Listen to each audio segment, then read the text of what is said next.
Do you think it's gonna snow? Probably. The way the weather's been looking these few days. Yeah, it's crazy. But I'm starting to miss it. Because I drifted even more.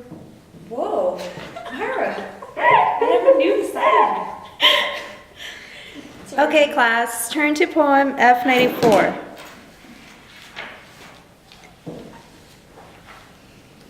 Everybody there yet? Mayra, can you read that for me, please? Have you got a brook in your little heart where bashful flowers grow, and blushing birds go down to drink, and shadows tremble so? And nobody knows, so still it flows, that any brook is there, and yet your little draught of life is daily drunk in there.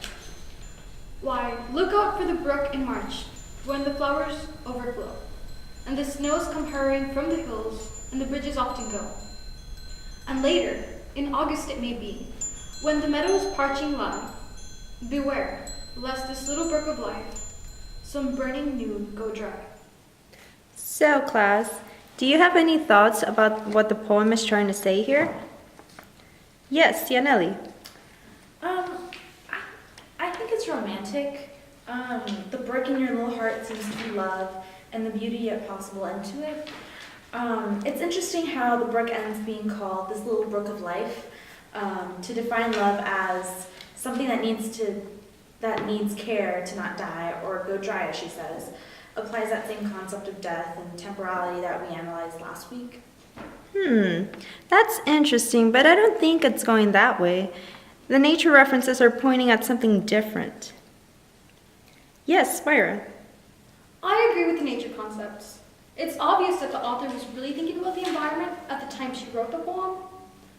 I'm having a hard time seeing the romantic sense, though. Yes, I think you're going the right path, Mayra. This is definitely an environmental cry in this poem. Good, now let's move on to another one. Don't worry, Yanely. You got it right. Thank you for reading what I intended.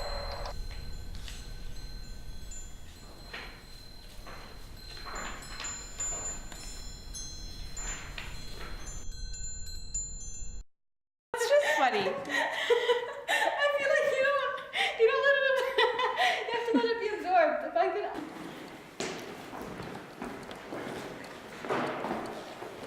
Okay, and then we could... That's why we moved to Wisconsin!